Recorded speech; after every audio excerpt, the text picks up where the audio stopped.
Welcome back to the Bay Podcast. If you are joining us for the first time, hello and welcome to the Bay Podcast. We try to have conversations about life and faith on here. So if there's something that you want us to have a conversation about, please feel free to just put it down in the comment section and we will jump on it and talk about it. But welcome to everyone who's joining us today. Today, our team is a lot thinner, but I'm excited to just get into the second part of what we started last week. We were looking at me versus me, talking about social media. But today I'm joined by Inonge and Mianda, usual faces, and I'm hoping that by now you are getting used to their voices. Welcome, Mianda. Thanks, Andrew. It's good to be back for another session. I hope we're going to have a good time. It's good to have you back, and welcome, Inonge. Thank you, Andrew. It's good to be back this week. Awesome. So today I want us to just get into, we started this whole conversation about me versus me, dealing with desire. And last week we sort of got into talking about social media. First question of this podcast today, how does this relate to Romans chapter 7? Because that's what we kicked off this series and season with, talking about Romans chapter 7, what we find in there, Paul talking about things I want to do, I don't do, and the things I don't want to do are the things that I do. But we're talking about social media. How does it relate to that struggle of me versus me? Inonge, what are your thoughts on that? How I would relate Romans 7 in this case is there are things that I find myself doing, such as maybe I'm on my phone at the wrong time and I don't want to do that, or I'm supposed to be doing something else. Maybe I'm supposed to be studying, or it's time for me to have my devotion and I'm not doing that. So it's an inward struggle where the social media on my phone is pulling me towards it, and then what I'm supposed to be doing, say if I'm praying or studying, I'm not doing that. So that's how this struggle comes in with me versus me. I don't know about Mianda. Okay, so I'm going to jump on it real quick. And I would like to agree and just also add to say, in any type of addiction, and what we're looking right now is social media, you're going to find that the addiction takes you away from doing certain things that you should do and certain things that are more beneficial to you. So like Inonge said, this could be looking at your phone at the wrong time. I don't know about others, but sometimes I'll find myself, I'm seated in church during the sermon or during the service, but I'm on my phone, checking my Facebook, checking my WhatsApp, checking my Instagram. I have 0 notifications, but I'm just on that app to look and see, who has posted what or what's going on. Yet I'm in church, and this could be maybe during song service or during tithe, then I put it away for the sermon and then I'm back on, and that isn't right at all. So this is where me versus me comes in. I'm in church, I should be singing, but I'm on my phone at that moment. And it seems like a compulsive thing. I don't even pay attention. I don't even notice that I'm doing it. I just have my phone out. So I think that's how we can relate it to our me versus me series. As you're just talking about being in church and being on your phone, I'm thinking about how sometimes I'm looking to have quiet time and meditate and talk to God. And it's being impeded by my desire to be on my phone, my desire to check on what's happening. Mm-hmm. And for me, that's how I actually relate it to me versus me, because now I'm like, okay, I'm finding a more meaningful time looking at my phone than I am finding, having a quiet moment with God. Yeah. Something that was easier at some point, but now not anymore. And you said something about it being an addiction, and we want to get into that because someone's listening to this now on their phone, and even as they're listening to it, there's a notification coming, and they are reading and replying from the notifications bar. This is a real experience for them. Mianda, addiction, social media, what's happening there? Why is it so hard to stay away from your phone? What's going on when you get on your phone? Okay, so we're just going to take a dive into the psychiatric part of this. And like most addictions that are looked down upon, people think you can't possibly be addicted to social media. Nobody would even come out and say, oh, I think I'm addicted to it. They might say, I spend time on my phone and stuff like that, but nobody will really come out and say, I'm addicted, because we have this certain picture of addiction. And so because of that picture, you also find people saying you can't be addicted to many other things. For the longest time, sex addiction as well was looked down upon because people didn't take it seriously. They were like, there's no way sex could really ruin your life. We can't look at it as an addiction. But over time, you see, as science looks into it, and this is actually a real thing. So social media addiction is just like any other chronic disease, and it can be fatal at a certain point. So when we're looking at the science of it, I'm going to just try to really not use a lot of a feel-good neurotransmitter, and this is dopamine. So everybody has dopamine. It's a good thing. It's something that is released to make us feel good. So when you hug someone and you feel good, that's dopamine in action. When you eat chocolate, or when you eat your favorite meal, or when somebody tells you, oh, you've done really well at this, and you feel a sense of goodness, that's dopamine at work. So dopamine gets released as our feel-good transmitter. And the funny thing about it is that it doesn't matter what the stimulus is. As long as something makes you feel good, dopamine is the same. So when we enter addiction, you're going to find that whether it's alcohol addiction or cocaine or marijuana, all of these are similar because they stimulate this one neurotransmitter.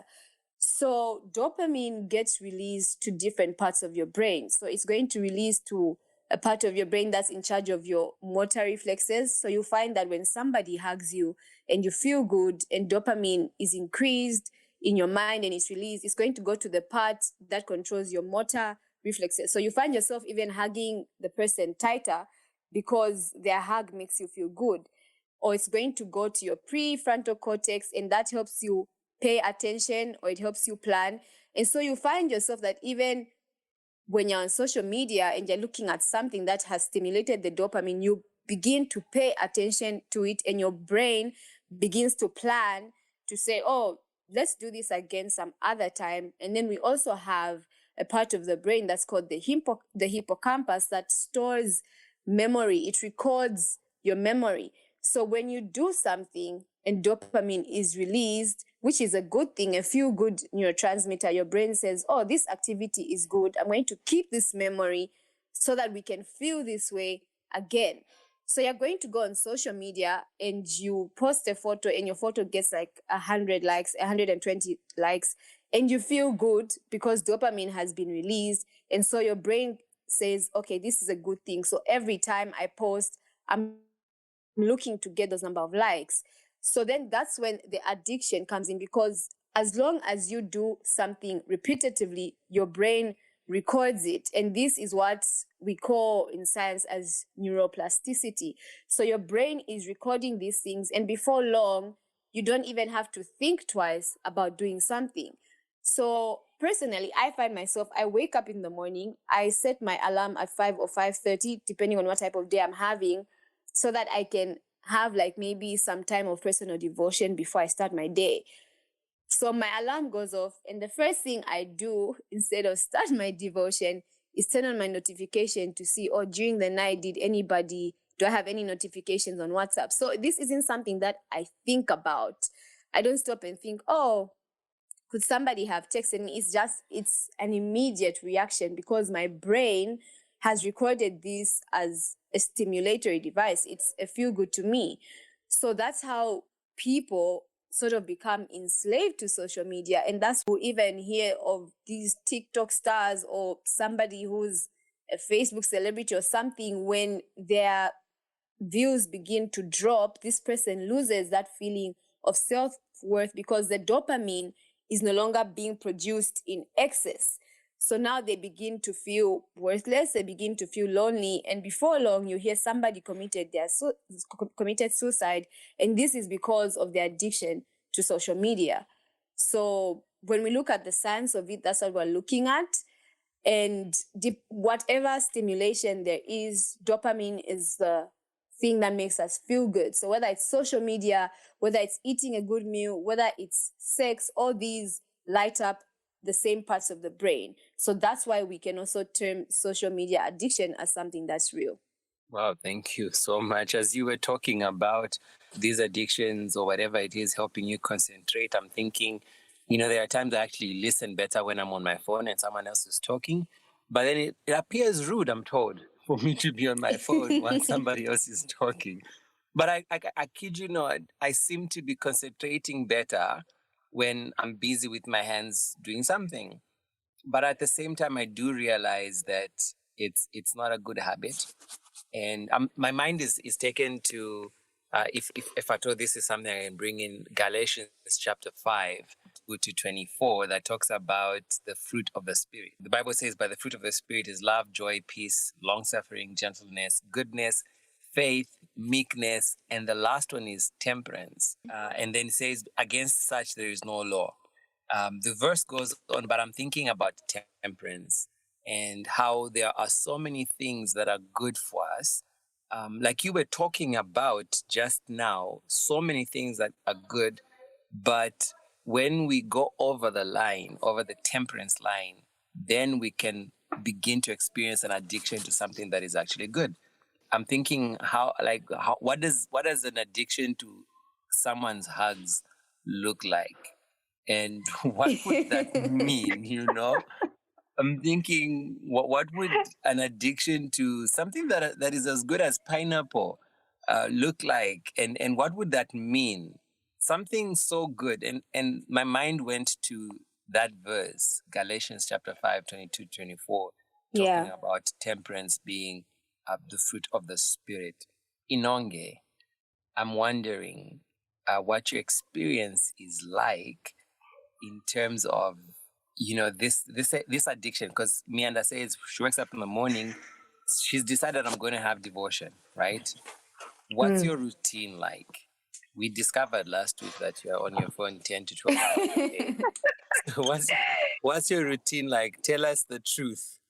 I totally understand the struggle and what Mianda was talking about. Like, you wake up in the morning and the first thing you touch is your phone. So for me, I had to start becoming intentional about my mornings and what I'm going to do in the morning. So I did have the wake up in the morning, check your WhatsApp, check your Instagram, check your Facebook, your Twitter, see what happened, then, start your day. But I started sleeping with my phone on airplane mode. I turn off my data. So when I wake up in the morning, even if I open my WhatsApp, there are no messages that are there because it's on airplane mode. Nothing came in. And then I'll say, okay, now you have to do your devotion. So that's one thing that I implemented, putting my phone on airplane mode and sleeping with it like that. And then only turning on my data when I'm done with my quiet time. So that's one thing that helped me in the morning with that boundary. The other thing I tried to do, you mentioned something about having your phone in church. Mm-hmm. And then wanting to press it all the time you're in church. Oh my goodness, that struggle. I started telling myself I need to leave my phone at home. But then church became online. So I'm still with that struggle of being on, like, my phone is church, but I'm on my phone in church at the same time, where I may be watching the sermon, but then I have the impulse to go and update my status about what the preacher is talking about. And now I'm myself. So that struggle, I can't lie, it's still something I have. So yeah, things like not sleeping with my data on or sleeping with my phone on airplane mode have really helped me with my mornings. So that's how I answer that one. Does that mean that your devotions are all offline devotions? Because I'm imagining in the morning, my phone has been off and I have to go online for my devotion. And I turn it on, and all of a sudden there's a flood of messages and notifications. You can imagine what that would do to me. So are your devotions all offline? I do have some online devotions, but then, like, say, I have a devotion at 5 and maybe it's on Google Meet or something, I'll tell myself that I wake up 30 minutes before so that I can have my own quiet time. Or what I'll do is I won't go on WhatsApp. I'll go straight to whatever devotion I'm having, have the devotion, and then turn off my data, then have my offline devotion. I do have online, no, they're not online devotions. They're on my phone, but they don't use any internet. So that's how my devotions are set up. Unless the meetings that I have, those I'll go just straight to the meeting app that I'm using and then off like that. Awesome. So that's how I do it.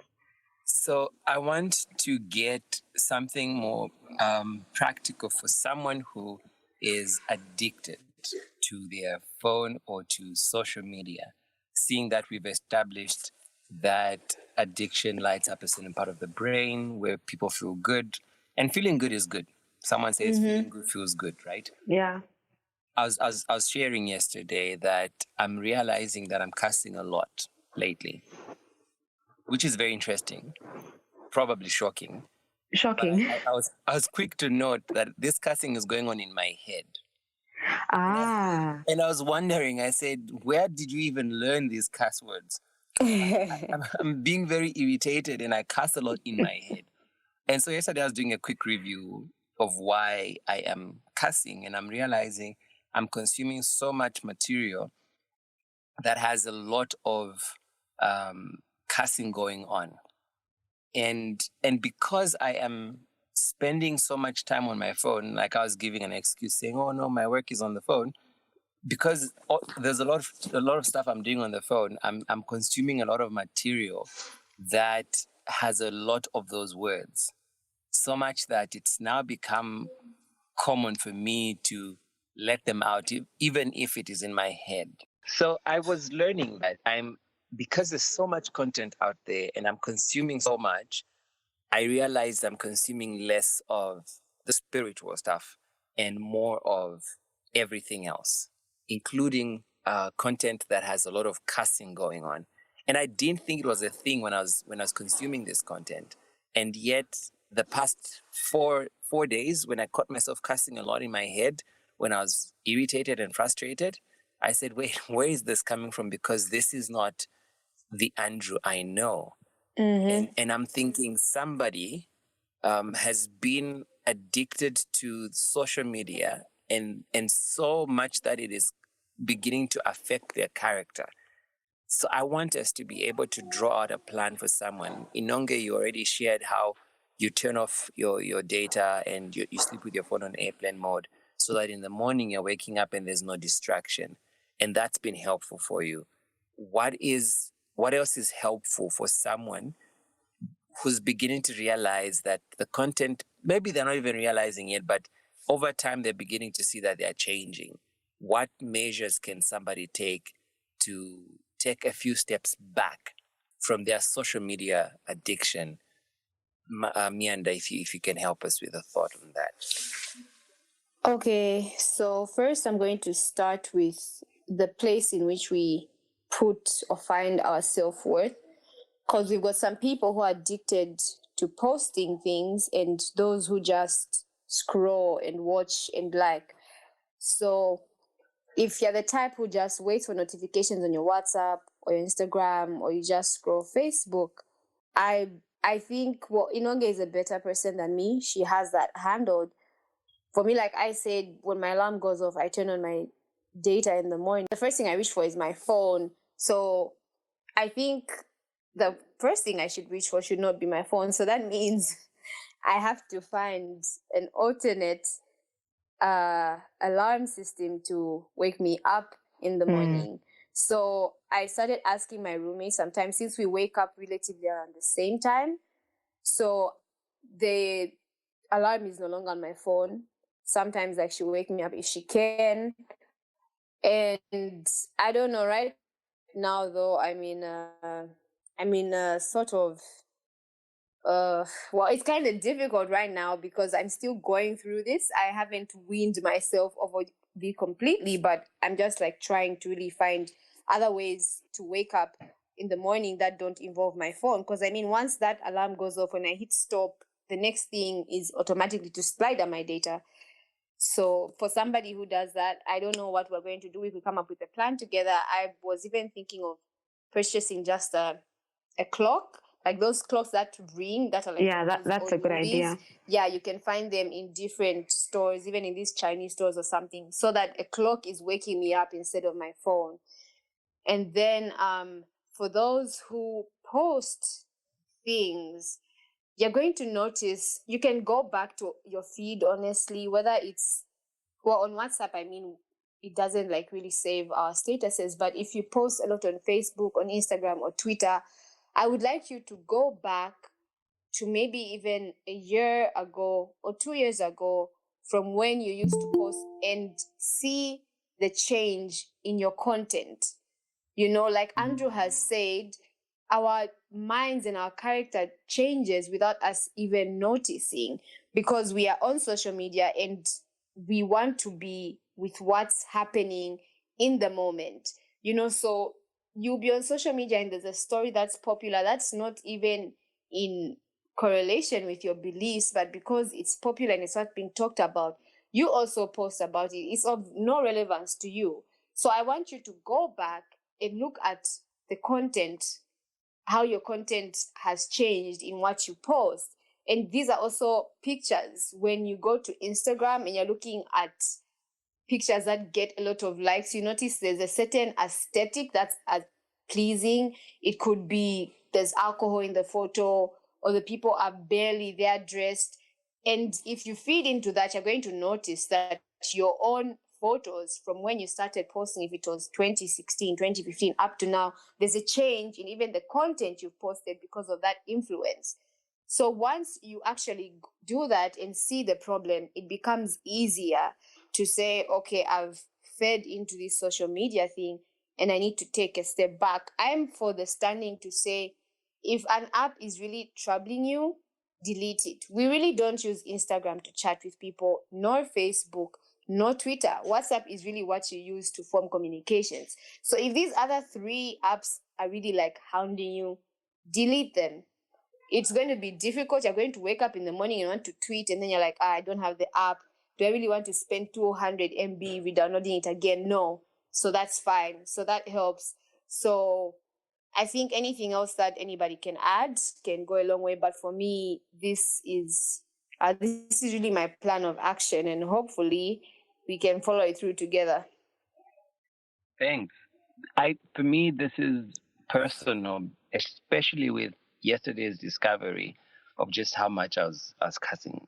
It shocked me, and I started to go back on, like you were saying, how much has changed in the way I view things, and how much of my beliefs could be impacted negatively as a result of all the content I'm taking in and all the interaction that's happening, you know?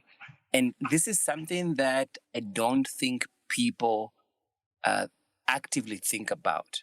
It happens so subtly that you don't pick up on it. And because this thing keeps releasing the feel good neurotransmitter, and I'm consuming and consuming and consuming, before I know it, there are things that before a certain time were not okay with me, and all of a sudden they're okay. And I'm wondering, how did I get here? So, surprise, Kateole has just joined us. Welcome, Kateole. We're happy to have you on today.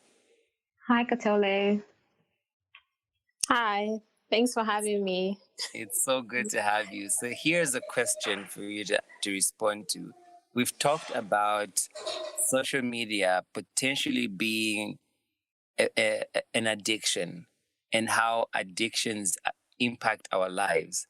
How are you managing your social media time to not get to those levels of addictions where it's taking away from your relationships, it's taking away from your personal growth, it's taking away from your mental health?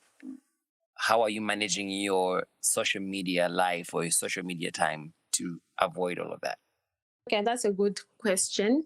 I'm not sure if I'm doing a good job. I'd be lying if I said I have this on lock and I'm doing a good job. But part of what my resolutions have been is early in the morning, when I wake up first thing in the morning, I used to be the kind of person that opens their eyes and already they're on social media. So this time I've given myself some ground rules. When I open my eyes, I have to, first I stay still in bed and just think about the day, what I'm going to do, maybe, pray, read the Bible. Give myself an hour or so before I open social media. I think it has helped me create necessary boundaries for me to know that I don't have to depend on social media. My life is much, much more than social media, because social media, just like anything else, needs temperance. It's just like everything, every other product that advertisers advertise to you, everything needs temperance. The advertisers won't tell you the downsides of a product or a service. They won't tell you, oh, too much of Fanta is bad. Did you know there are 10 teaspoons of Fanta of sugar in this Fanta bottle? They won't tell you that, even if they know that's the reality. They would advertise it as much as possible. They'd want you to buy as many bottles of Fanta as you can so that they make money off of it. But it's up to you as a consumer to know that I can only take one bottle of Fanta, say, per day, or 2 bottles of Fanta per week, and that's it, because I need to control myself. This too much of everything is bad. This is not good for my health. The advertiser will not come and tell me this. So it's the same thing with social media. You have to know that the advertisers will bring all of these products. They'll add in emojis. They'll add in anything and that will make it more exciting. They'll bring in I've forgotten what they are called, those cartoons. Every time it gets boring, they always bring in something to make it exciting so that it's more appealing. People will be talking about the newest filter on Snapchat, the newest feature on Facebook and whatnot. But it's up to you to control the time, just like everything else. You control the amount of food you eat. We always talk about calories and whatnot. We control the amount of time that we spend, say, watching TV, or the amount of time that we even spend working. But then when it comes to social media, we fail to control ourselves and we give an excuse, oh, but I need to be updated and whatnot. So it's up to you, just like everything else. What I've been able to do is control the amount of time I spend by knowing when it's time to do my actual work. Well, when it's 8 a.m., I try my best to stay away from social media till lunch. Every time it's lunchtime, I'm like, okay, now I can catch up on my messages. Then after 2 p.m., I say, okay, this is not the time for social media. Let me concentrate on my work. And then after 5 p.m., I'm like, okay, now I can go and have some social media guilt-free time. But then the hardest part for me, I must confess, is controlling my social media use when it's time to go to bed. Because I think that's like my weakest point. Because I feel like for me to fall asleep, I need to be reading a story on Facebook or be scrolling down TikTok and whatnot. And before you know it, it's past midnight because you're giving an excuse of, oh, it's just 30 seconds. The next video is just 30 seconds. Before you know it, it's too late. I think that's something that most of us need to work on. But at the bottom of it is just being temperate and knowing that there's time for everything. And I shouldn't let social media steal into my work time, my family time, and even my other hobbies that were there, that existed way before social media. So there was a time when you didn't wake up to use social media. You woke up and there was something else to do. And then there was a time that you woke up and you were on social media. And then now, you're trying to control that, you're saying you wake up and before you can get on social media, you're giving yourself some time, about an hour before you jump on social media again. What's the difference from, the first time to the time when you were constantly on social media when you woke up to now when you give yourself some time before you jump on social media? Was there a difference? Do you remember what the difference is like? Or is that all lost to you? Okay, thank you. I do remember what the difference is like. And those are 3 separate times, right? So the time before social media even became a thing, I remember that I used to concentrate on I used to have hobbies other than digital platforms. I used to be able to read a book and actually finish it. I used to be able to take a walk and actually enjoy it and soak it in. I used to be able to chat with my sisters or my friends and we wouldn't get distracted by our phones. So yes, I do remember that time. And that was, I would say, good quality time. And then there's the second phase of social media where I was so addicted to social media that every time I woke up, the first thing when I open my eyes, before I even pray, I'm on social media. And that's the time that I didn't have any creativity in me. Suddenly I lost interest for things that I loved, like, reading. I couldn't finish a book. I would read one page and already I'm distracted because I want something more stimulating. And I found being on my phone more stimulating. And then moving on to the third time, when I realized what this was doing to me and my mental health, I decided to put boundaries and limits. Obviously, it's like a 50-50 thing. I'm not all the way there. So it's not the same as it was before, like prior to social media, but then it's better than when I was addicted to social media. So yes, those are the three scenarios. So someone has said the unexamined life is not worth living. But if all you're doing is examining, then you're not living. And for me, that's what I use for my life. I examine my life at every step. Well, not all the time, because then I'm not living. But I constantly examine my life to see how something is working for me. And social media causes me a lot of anxiety many times. And that's how come I'm currently off Facebook. I can come back, but I'm currently not on Facebook. My Instagram app is deleted.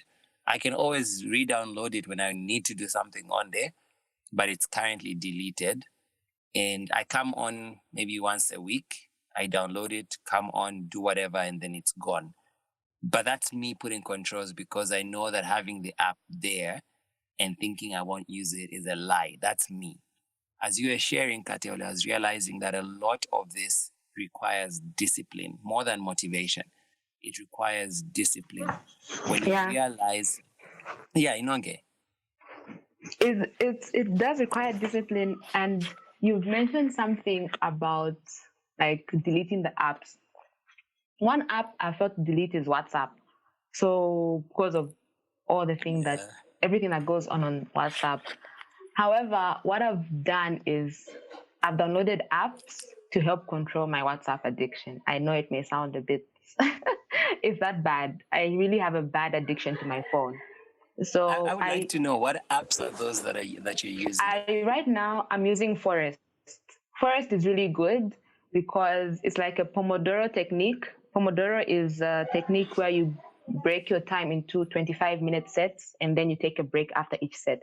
It's really good because there's a reward, as Mianda said, like there's a reward at the end of the 25 minutes. So there's something you're looking forward to as you're doing your task. So I use Forest and I can do 2-hour techniques. Though I wouldn't recommend this because I do get distracted within the 2 hours, but I can't touch my phone, so I find myself touching other things. So I'd recommend just 25 minutes of 25 minutes, and then you have a break, and then 25 minutes again. So I use Forest, that's number one. And there's also one called Focus to Do. So once my phone is in Forest mode or is in focus mode, when I touch my phone, I can't operate any other apps otherwise. So yeah, basically it's like a game. You're growing trees based on the time you spend off your phone. So if I get off the app or I take that off, then one of the trees withers and I wouldn't want to wither tree in my forest. So there's that motivation to keep the time going and to stay off your phone. Interesting. So for me, that's what has really. I should look that up. And you should try it. You should try it. I downloaded it before my exam started a few weeks ago. So it's the one that has really helped me because it's a fun activity as you are trying to get off your phone. And at first it's really hard because I keep on going and see how much time do I have left, and it's like, oh, you have 10 minutes left. And you're like, 10 minutes. But then like you have to stick to what you're doing. I like what Katole said about setting up boundaries of when you're not give yourself something to do. Otherwise, if you don't have something to do, it will be filled up with your phone. So things like having routines, have a morning routine, have a nighttime routine. If you have any idle time within your day, then you'll find yourself reaching for your phone. Otherwise, if you have something to do, then you're reaching for your phone. You'll be like, oh, I'm supposed to be doing this right now, but I'm on my phone. And then you have that alertness that you're not supposed to be on your phone, and you actually have something that the time is allocated to. So you don't have idle time within your day. And then you can allocate time to your phone if you like. Though for me, that doesn't really work. I have to have the Forest app on, and then I have to know what I'm doing. So I can't say I'm only on WhatsApp from 17 to this time. No, it's okay. I'm studying from this time to this time. When I'm not studying, maybe I can be on WhatsApp. So that's how I've had to do it. I don't know about you, Mianda. Yeah, well, I think we're all a work in progress. I wouldn't say I'm over my social media addiction. I can see an improvement, but at the end of the day, when I've had a stressful time in the hospital or at the ward, and I know that tomorrow it's the same thing, instead of studying for the next day, I'm going to be like, you know what, let me just go on Instagram and just like chill, relax. The And that rewards. chilling, yeah, my reward, for this horrible day that I've had. And because of that, like Atole said, it's at night and you just go on, and before you know it, it's into the AM hours. So I think from this conversation, we've all picked up a thing or two. We picked up tricks from each other to help us. So I think I'm gonna get some of Inonge's apps and some of what Katole said as well, and just try and help me navigate being better. That's true. Another thing to remember is that during this time that I am still fighting the battle with my phone, is that I'll always be a recovering addict. I don't think there'll ever be a time when I will get on Instagram and I won't find myself endlessly scrolling. So that's why you need to put up the boundaries. Anytime I get that high, I can always tip back into the forever scrolling and the just endless scrolling. So one thing I've told myself is you need to give yourself grace and time, even as you're working through it, because you're not going to go back to where you were before. You can be a version of it all, but you've passed through this struggle, and in the end of the day, you are coming out a different person. So for me, I tell myself, give yourself grace. It's one day at a time. If today you focus on my app, say I focus for 7 hours or I focus for 3 hours, then I've done well. If tomorrow I focus for 2 hours, then it's okay. The next day I can focus for 10. So for me, I say I'm always going to be a recovering social media addict. And it's something I've come to peace with. But that doesn't mean that I'm always going to be addicted to social media. I can always tip back in, but that doesn't have to be my everyday life. Yeah, and that doesn't mean that you failed completely either. Yeah, it doesn't mean that you failed. And for real, as long as you've accepted and you're aware that you have a problem, that's the first step to recovery, in all honesty. So thank you so much for discussing this here today and being very open and vulnerable in sharing the way you've shared.